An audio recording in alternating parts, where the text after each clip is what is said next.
President of the United States on the streets of Dallas on November 22nd, 1963.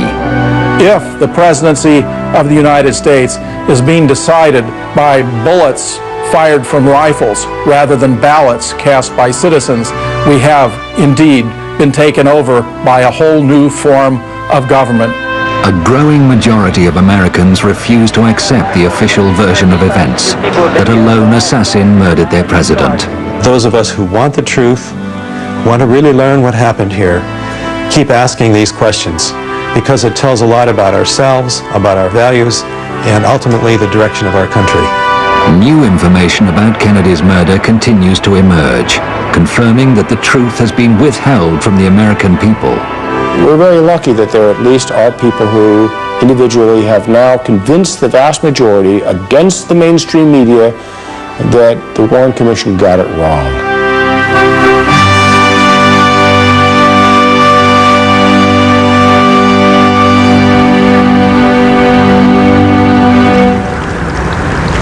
From his hometown of Duluth in Minnesota, one of those questioning critics of the official version of events is Professor James Fetzer. The resurgence of interest in the death of JFK had repercussions when Congress passed the JFK Records Act in 1992 that created a 5-civilian-member board entrusted with the responsibility to review and declassify documents that were held by the CIA, the Secret Service, the Office of Naval Intelligence, and so forth. We know from its own report that it had some significant failures. For example, and the Secret Service, which deliberately destroyed motorcade records that would have revealed that the motorcade in Dallas was a travesty, a violation of at least 15 different Secret Service policies for presidential protection.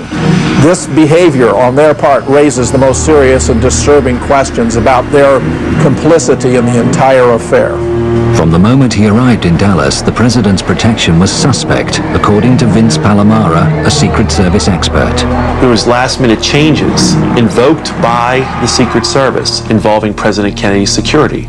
Specifically, agents were told not to ride on or near the rear of the limousine. Now, these orders were funneled from the Assistant Special Agent in charge of the White House detail, who was the planner of the Texas trip, Floyd Boring, to one of his assistants, a shift leader by the name of Emory Roberts, who was in charge of the follow-up car. You can see an agent, Henry Ribka, doing his normal duty, jogging besides the limousine, when in the follow-up car, you can see Emory Roberts stand up and wave him back, and you can see a very perplexed Agent Ribka waving his arms in the air several times in seeming disgust. There was another last-minute change made at Love Field, invoked by the Secret Service. The Dallas Police Department motorcycle outriders were told not to be beside the car. It went from 4 to 6 down to a measly 2 riders on each side, and to add insult to injury, they were pushed further back in the motorcade by those agents not being by the car, by those motorcycle officers not being in a position. It opened up President Kennedy to a field of fire from in front and from the rear. In the months before the trip to Texas, there had been a growing number of threats against the president's life. Despite the increase in conspiratorial activity in the month of November 1963, in the apparent red alert the Secret Service appears to be under in response to this activity, the agency acts in the opposite fashion and actually reduces the security and acts like no threats on the president's life are occurring. Why? Uniquely on that day in Dallas, the press, the camera crews, Kennedy's military aide, who would normally sit in the front of the president's car, and even his personal physician were all relegated to the rear of the motorcade by the Secret Service. In a conventional motorcade, the president would be somewhere in the middle, surrounded by security and the press. In this case, the presidential limousine was set right out in front of every other limousine, which of course is the reason why the Secret Service destroyed the records of its own motorcades when they were asked for them by the Assassination Records Review Board. The most suspicious behavior by shift leader Emory Roberts was to be at the time of the shooting in Dealey Plaza. Tragically, he actually ordered the agents not to move during the heart of the shooting. Agent Sam Kinney, who drove the follow-up car, admitted as much to me and told me, quote, exactly right, end quote. And all these deficiencies begin and end with the Secret Service, because they were the prime movers. They were the ones who were directing the security arrangements from Washington up to and including in the heart of Dallas during security meetings. They were the ones that gave out assignments, vetoed or approved of security arrangements. So the buck stops with them. At Parkland Hospital after the president's death, the media were reporting that the fatal shots had come from in front of the presidential car. A press conference was conducted by Acting Press Secretary Malcolm Kilduff at 1:30 after the president had been pronounced dead at 1 o'clock. Malcolm Kilduff explained that it had been a simple matter of a bullet right through the head while pointing to his right temple and attributing that finding to Admiral George Berkeley, who was the president's personal physician. This wound to the right temple and another wound to the throat, 3 different times described as a wound of entry, were widely broadcast on radio and television that afternoon. They were quickly suppressed because, of course, they contradicted the official government account, which was that 3 shots had been fired, all of them from above and behind. Connie Kritzberg was a reporter for the Dallas Times-Herald on November 22, 1963. A couple of hours after the assassination, she did a phone interview with 2 of the principal doctors who had tended Kennedy. I talked to Dr. Kim Clark, who was head of neurosurgery at Parkland Hospital, and Dr. Malcolm Perry. So I asked, how many wounds were there in the president? And I was told Dr. Kim Clark said there was a gaping wound in the back of the head. And Dr. Perry said, the wound I was working on was an entrance wound in the neck. And I asked him where it was located. I asked him, was it below the Adam's apple?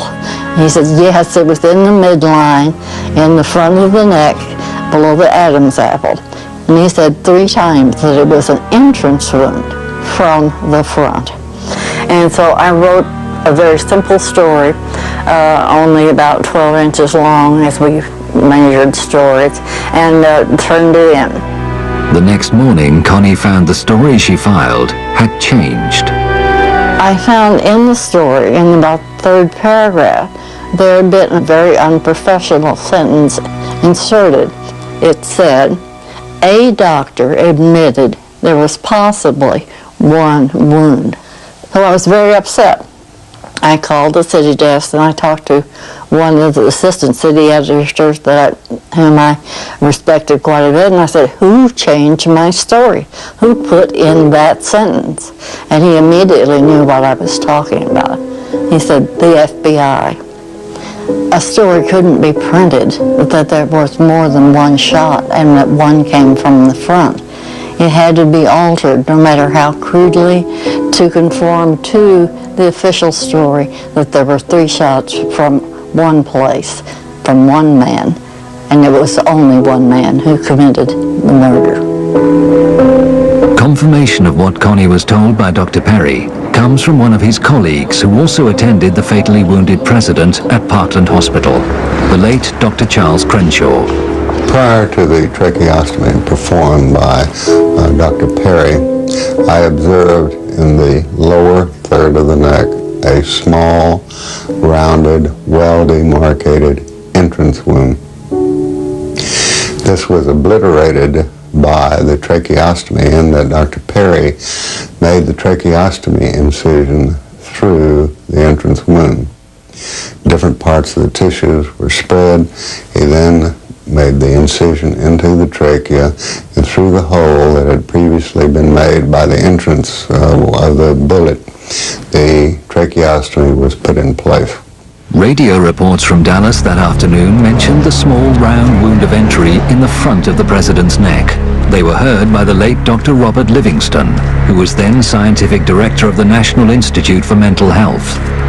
The reports had been that the president had been shot from the rear, from the 6th floor of the Texas School Book Depository building. And the evidence at hand from the Parkland Hospital doctors of a small, neat wound in the neck was contradictory to that, or at least complementary to that, in the sense that it required that there be a shot from in front, so that if he were shot from the rear, he was also being shot at the same time from in front. So I wanted to tell whoever was going to do the autopsy about that, and so I telephoned Bethesda Naval Hospital. The officer of the day I knew, and he put me quickly through to Dr. James Humes, who was going to head the autopsy team. He was very cordial, and we had a good conversation, brief. He had not heard about the neck wound. I told him that it was important because it was a wound of entrance, and I told him that it should be explored completely for its track and to find any bullet or fragments of bullets that would remain, and particularly emphasized that it had to be a frontal wound since there was no tearing of the tissues. He left the telephone momentarily and came back and said, "Dr. Livingston, I'm sorry, I can't continue this conversation. The FBI won't let me." Humes later claimed he only learnt about that bullet wound after the autopsy from one of the Dallas doctors. He never examined it.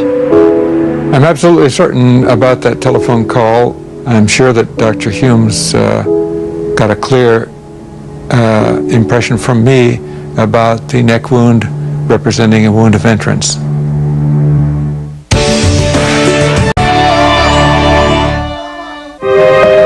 Further corroboration of a shot fired from in front of Kennedy's car came from the late Dr. Evalia Glanges in her only filmed interview. She was no stranger to guns. I've been handling a gun since I was a child. Couldn't even hold the gun. I had to put it on the fence in order to shoot it. On the morning of November the 22nd, 1963, I was a second-year medical student at Southwestern Medical University in Dallas, Texas. We ran around the side of the building to the emergency room exit, and the presidential limousine was there. Had been standing there for some time just watching the back of the emergency room when I realized that there was a bullet hole in the windshield. Talked to my friend next to me and said, "Look, there's a bullet hole in the windshield," and pointed it out to them. At the time, I did not know any of the details of the shooting. I was quite shocked when I looked up and saw the bullet hole, but it was very clear. It was a through and through bullet hole through the windshield of the car from the front to the back. I don't believe there's even any cracks associated with that bullet hole. It seemed like a high-velocity bullet that had penetrated from front to back in that glass pane. At which point a security officer of some type raced forward and jumped in the limousine and drove it off even as I was leaning against it to an area back of us somewhere. And that was the last time I saw the limousine.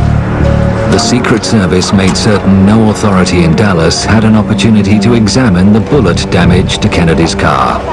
The Secret Service also usurped Dallas authority and removed the Kennedy limousine from Parkland Hospital and flew that limousine back to Washington, D.C. For over a decade, researcher Doug Weldon, a professor of criminal justice and an attorney, has studied Kennedy's limousine and what happened to it in the hours after the assassination. Just as the president's body in an autopsy could have given us many answers, a thorough study of that limousine at that time without evidence being tampered with would also have given us many important answers as to what really happened. But on arrival in Washington, damage to the limousine was noted. Charles Taylor Jr., the Secret Service agent who had accompanied Samuel Kinney in driving the vehicle to the White House garage from Andrews Air Force Base, noted in his report that of particular significance, just left to center of the windshield was a small hole from which it appeared that bullet fragments had been removed. Nick Prunspy, a United States Police Park officer, also had an opportunity to take a look at the vehicle while it was in the White House garage. He noted that there was a small hole in the windshield, and based upon his many years of experience as a police officer, he noted that that hole had been caused by a bullet. Over the ensuing days, the car was scrutinized in the White House garage by a number of people. But one day was different. If one examines the White House garage logs, it is very interesting that in the late evening of November 24th, 1963, and the entire day of November 25th, 1963, not one person is listed as having come in to the White House garage to have any contact with the limousine. Rumors circulated at the time always denied that the presidential car was secretly flown from Washington to the Ford Motor Company in Dearborn, Michigan, for the removal of its damaged windshield. It is very clear that the only mode of transportation that could have been used to transport the limousine from Washington, D.C. to the Dearborn plant would have been via airplane. There are several airports in the Detroit area. It would have been a simple matter to transport the limousine undercover to its final destination, the Ford Motor Company's Rouge plant. The late George Whitaker Sr., seen here with his wife, was a lifetime employee with Ford and held a managerial position at the Rouge plant. He went to work on the morning of November 25th to be confronted by an amazing sight. He was astonished when he went to the B building where garage existed at that time, and he saw the Kennedy limousine that John F. Kennedy had been murdered in. The interior of the limousine had completely been stripped, and the windshield was not in the limousine. He went to the glass lab where he was in charge of laminating glass, and the glass lab door was locked.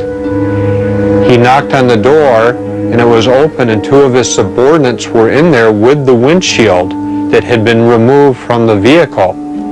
They were under orders to take that windshield and use it as a template in making a new windshield. But what fascinated him, and which he discussed with his family and no one else until he spoke with me, was that he saw a hole in the windshield. It was a good, clean bullet hole right straight through on the front. Right, this had a clean round hole in the front and fragments on the front of that. Mr. Whitaker had 30 years of experience working with glass and had seen many tests performed on glass, including tests performed with firearms. He described that hole as being in the same location that Charles Taylor Jr. of the Secret Service had described the hole in his report. And of course, without knowing that anybody had observed it before then, but he also was absolutely 100% convinced that that shot had to emanate from the front of the Kennedy limousine, thus indicating that a shot had been fired from the front, to his mind, to 100% certainty. I asked him what had happened to the original windshield. His answer to me was, "We scrapped it." I said, "You destroyed it?" And he says, "That's right. Our orders were to scrap that windshield." After George Whitaker died in 2001, this statement was found amongst his possessions, reaffirming for future generations exactly what he had told Doug Weldon 8 years previously. This document was discovered, and for me, it gave the final stamp of approval that what he told me on that August day in 1993 was in fact the truth of what really happened.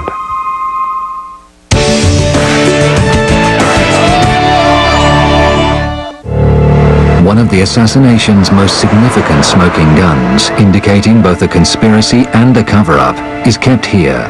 Kennedy's original autopsy photographs, taken at Bethesda Hospital on the night of his death, have always been used to support the lone gunman theory. I've looked at these autopsy photographs at the National Archives on many occasions now. I've actually been there on 9 separate visits. When the photographs of the back of the head at the autopsy were shown to 16 Parkland doctors, all 16 said they did not recognize that photograph as what they had seen in the emergency room at Parkland Hospital. How many people did recognize it? 0. When I went to the archives to look at these photographs of the back of the head, there's a pair of photographs, so I used the stereo viewer. And what I saw was really quite shocking.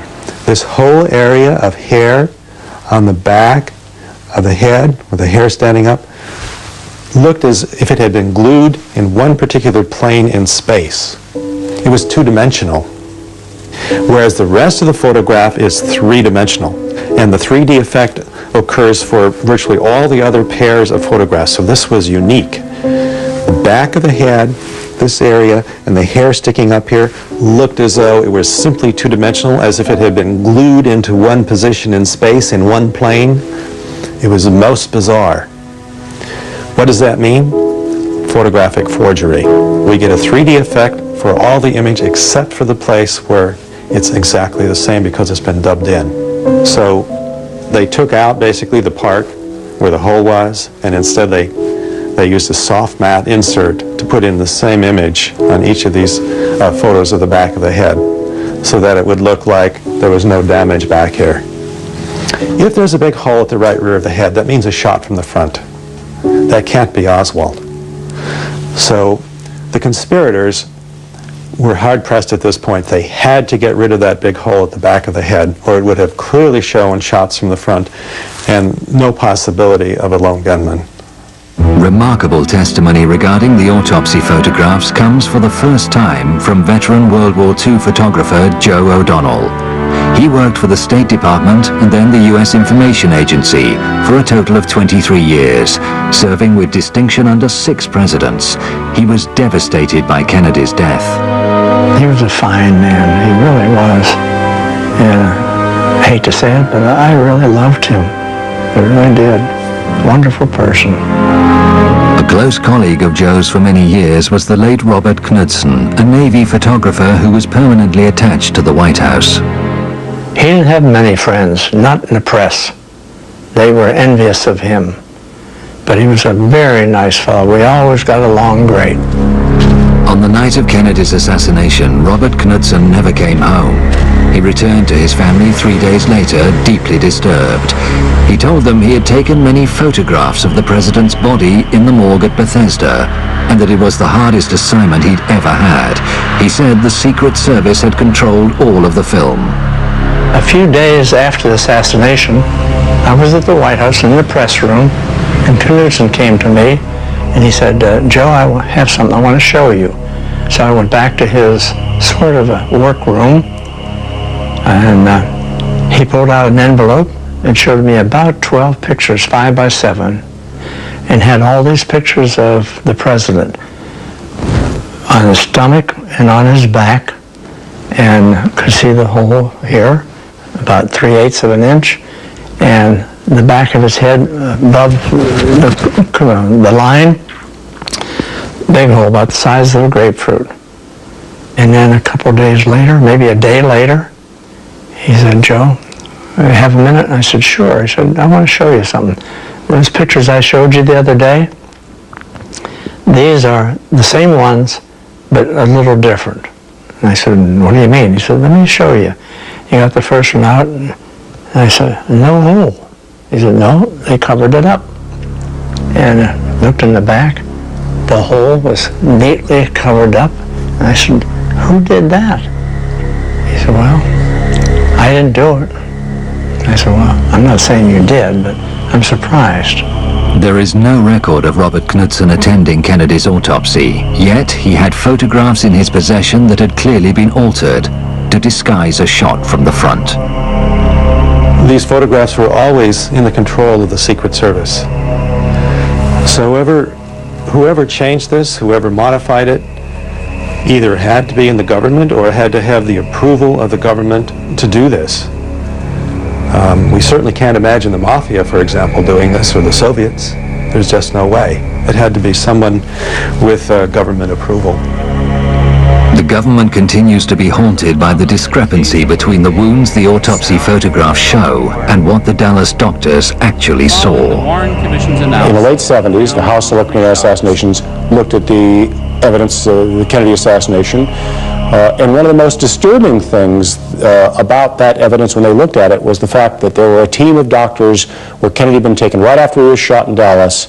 These are Dallas doctors who were experienced in trauma who had said he had a hole in the back of his head. The House Select Committee on Assassinations was trying to say that Oswald had done it, and with a hole in the back of the head, if you're being shot in the back and the bullet blowing out in front, that doesn't fit. So the House Select Committee reported that it had refuted the Dallas doctors. The Dallas doctors all got it wrong because they had better witnesses. Their witnesses were the witnesses that were there in the morgue during the autopsy. And they said that 26 witnesses that they'd interviewed all endorsed the autopsy photographs showing the head wound up here. None of them agreed that there was a wound back here. There is no medical evidence that President Kennedy was hit from the front and to the right. But they didn't let us see the interviews. They didn't let us see the documents that these people had prepared. In fact, they were scheduled to have been suppressed until 2028. When the documents tumbled out in the mid-1990s, lo and behold, the autopsy witnesses, who the House Select Committee had interviewed, said the same thing the Dallas doctors did. The hole in the head was back here. They drew diagrams showing a hole in the head back here or back here, and it became very apparent that the House Select Committee had just interviewed these people, suppressed their testimonies, and then misrepresented them in their report. The forensic pathological panel simply says that if he was shot out from the front and to the right, the shot missed. The doctors who were supposed to evaluate the medical evidence for the House Select Committee assassinations never saw these suppressed interviews where not only were the Dallas doctors saying there's a hole in the back of the head here, but so were the morgue witnesses saying there was a hole in the back of the head. So it was a complete abomination. It was perhaps the most dishonest thing that was ever done, and it was apparently done to keep Oswald as the central figure in this scenario.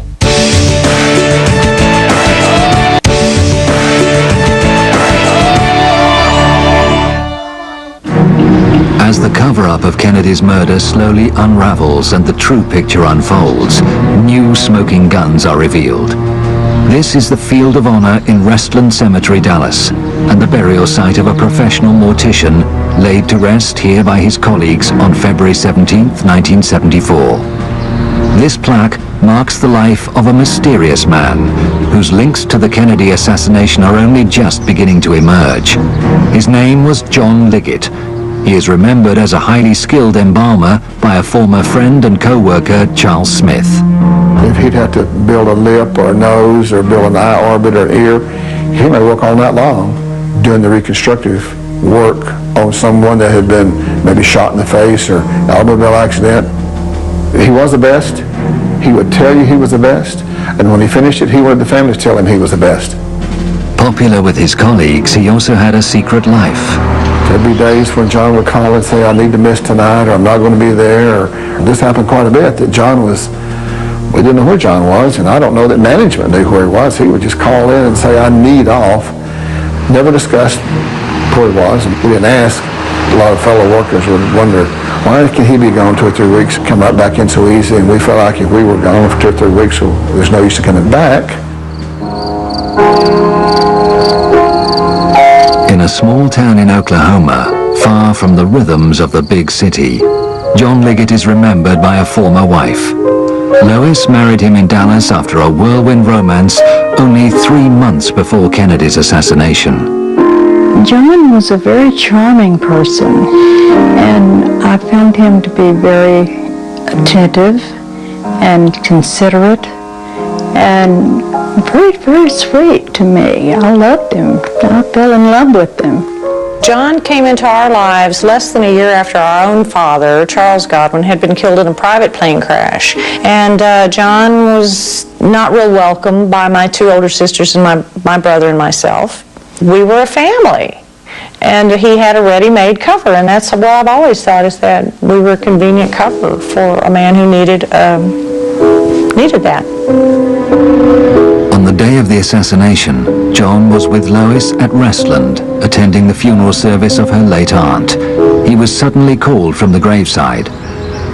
John went to the office and came back very shortly and explained to me that the President of the United States had been shot and that he was called to go to Parkland Hospital. I went home after the funeral, and it was about 2 o'clock in the afternoon, and John called me from Parkland. I could hear the confusion in the background. And I asked him what was going on. He said, the president has died. And I said, well, did Westland get the job? And he said, no, some other funeral home got the job. But he said, I've got a lot of work to do. Don't try to call me. I'll call you as soon as I can.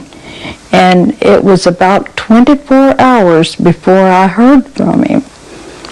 He came home and he walked in the door, and when I saw him, he physically looked like he had really been through a very traumatic experience. His clothes were disarrayed, and that was so out of character for him. He was obviously tired, very exhausted, but agitated and hyped, and informed my mother that we would be leaving town, that we had to get out of town. I said, where are we going? And he said, we're going to get out of town for a while until all of this blows over. And that was a quote, because I thought, well, what blows over? A high-speed journey south took the perplexed family firstly to Austin and then San Antonio. John made brief stops en route to have huddled conversations with various contacts. Throughout this journey, there were conversations that went on between John and his relatives and friends that I did not feel like I was privy to. That they knew something I didn't know, and I didn't understand what was going on. In the early hours of Sunday morning, November 24th, the family finally checked into a motel near Corpus Christi. John had a further meeting, this time with his elder brother, Malcolm. Here again, they had conversations that made me feel like I didn't belong, that they knew something I didn't know. I don't know why we were there, but it seemed to be very important to John that we were there. I do recall that every time I would see John in the room there, he was seated on the end of the bed, watching the television, and very intently watching the news, and chain smoking, because he did chain smoke. And when John was nervous, he had a little bit of a nervous tick in his cheek, which I always knew that he was a little nervous there. That's when he saw Oswald killed by Jack Ruby. He's been shot. He's been shot. Lee Oswald has been shot. The minute he saw that, he looked at me and said, everything's okay now, and you could just see his face. He was like all the pressure had been taken off of him. All of a sudden he was like, sigh of relief, let's go, we can go home now. It was basically, pack your things, come on, we're leaving, now we can go. We went back to Dallas, and everything went back to normal as everything could be under those conditions of the president's death. But their lifestyle changed. After the assassination, John seemed to come into a lot of money. The family moved into a luxury home, and Liggett became a big-time gambler, hosting some of the wildest poker parties in Dallas. The whole lifestyle from the moment John Kennedy was shot was just one chaotic thing after another. Either the police were involved in something he was doing, or his gambling was involved in something he was doing. It was just way over my head. The company he kept, the people, the pressure, it was just more than I could take. There was an occasion that my sister, Benny, and my mother both recall of a visit from one of John's rather eccentric friends from New Orleans. And he was a rather freakish character, and my sister claims that we made merciless fun of him, the kids, my brother, my sisters, because he was rather odd with the painted on eyebrows and the wig. He was rather freakish man. John said to us that this was a friend of his from the Civil Air Patrol, that they had been in Civil Air Patrol together. And we believe this was David Ferrie. David Ferrie was a prime suspect in the 1967 Garrison investigation into Kennedy's assassination. He was found dead in his New Orleans apartment before he could be interrogated. I really believe that John Liggett was somehow involved in the John F. Kennedy assassination. I think his role was to do something with the body. To the body, how alter it, fix it, I have no idea. Now, he may have even gone with it to Bethesda. He had plenty of time to do that. I think his job was to do something with that body of John F. Kennedy. Liggett's lifestyle led Lois to divorce him in 1966. They both remarried but remained close. In 1974, out of the blue, Liggett was arrested for attempted murder.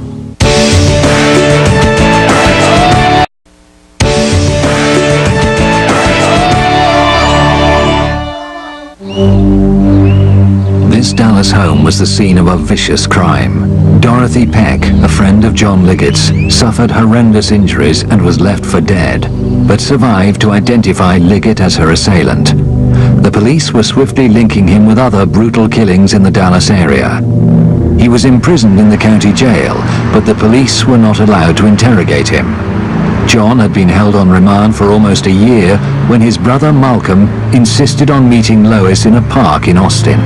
He was very secretive about this meeting, and he wanted to walk. He wouldn't talk to me in my car. And he told me at that time not to have any further contact with John, that it would be in my best interest not to. In fact, he said, if you care anything at all about your children or yourself, you will not see him or correspond with him anymore. And I think that Malcolm felt that if I talked to John, John would tell me something that either Malcolm or someone Malcolm knows didn't want John to tell me. And I really believed that. I was so frightened by this action that I moved to Lubbock, Texas. And a few weeks later, I had a phone call from a friend there who told me that John had been shot in the back and was dead. On the morning of February the 14th, 1975, Liggett was being transferred with other prisoners from the courthouse in downtown Dallas to the nearby county jail. The police vehicle had entered the garage when Liggett, using a hidden key, slipped out of his handcuffs and made a bid for freedom. A single shot in the back, fired by a sheriff's deputy, killed him instantly. I feel like Malcolm knew that there was something that was going to happen. I feel that he knew more than he was saying to me. And it frightened me for myself and for my children. But the mysteries do not end with Liggett's death. In 1992, Deborah, for the first time, met Leona, John's wife at the time he died. Although reluctant to talk, Leona recounted a visit to Restland to view Liggett's body prior to burial. She came out from East Texas to Dallas, and she was shocked and surprised because to her, this was not John. It wasn't John there. She said that the person that was in the casket that she was shown had a mustache, and this to her was also an indication this was not John, and I too would have to think not, because John never, as long as I'd known him for the many years, could even grow a mustache. I did get the distinct impression that Leona was very nervous even at that time in 1992 to speak with me about the details of John's death and her suspicions that it was not John that was buried there, and probably rightly so. I think I would be very nervous to know that as well, and I think I am. John's brother Malcolm handled the funeral that took place 3 days after the shooting. John's former colleague Charles Smith was there. There's no doubt the person that we handled the funeral for, the person that we embalmed, the person that I helped dress and we put in the casket and handled the funeral service for, that was John Melvin Liggett. That was a John Liggett that we knew for several years prior to this incident happening. But the story does not end there. After his divorce from Lois, John worked in Las Vegas for 3 years as a dealer. He had close contacts there. Recently, Lois was on vacation in Vegas with her grandchildren when she had the most extraordinary experience. We were in a casino, and I saw someone that looked exactly like John Liggett. And he turned around and looked at me and heard me call one of my grandchildren's names. And when I did, he looked at her, and he looked back toward one of the people that worked with him, turning his back to me, and said something to him about me because he pointed back of himself toward me. But we didn't stay around to find out if that was John or not. I was pretty shaken by it. I really felt like from the back of his head, and when he turned around and faced me, I thought it was John Liggett. So it wouldn't surprise me a bit in the world if he were in Vegas. In fact, that's the most logical place I can think of that he would be. Lois and Deborah's suspicions about John Liggett's ties to the assassination are reinforced by a photograph that has emerged in recent times. It was taken at Jack Ruby's Dallas nightclub, The Carousel, prior to the assassination and Ruby's shooting of Oswald. Obviously, one would recognize Jack Ruby. Immediately to his right is John Liggett's brother, Malcolm Liggett. His wife, Suzanne, the blonde, to his right. We met her several occasions that she was at our home. The last I recall seeing Malcolm Liggett was at my mother's residence in Dallas, and this was at the time that John was still in jail in Dallas. The woman with the dark hair and the black dress in the center of the photograph is Iris Campbell. Not at the time of this photograph, but years later, my mother met Iris when they were living in West Texas, out in Lubbock. My mother was a member of the Episcopal Church, St. Paul's, there in Lubbock. And Iris came in one day and had expressed an interest in becoming an Episcopalian and joining the church. And she and my mother became very dear friends, and later also became my daughter's godmother. For a few years there, she was in and out, in close contact with my mother, came and visited frequently, and then disappeared, basically just disappeared. And I've not seen Iris Campbell, and neither has my mother, for many, many years. She just kind of faded out.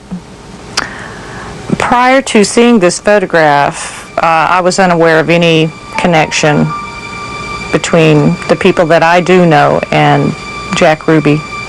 And it does put them in context then as acquaintances of Jack Ruby's.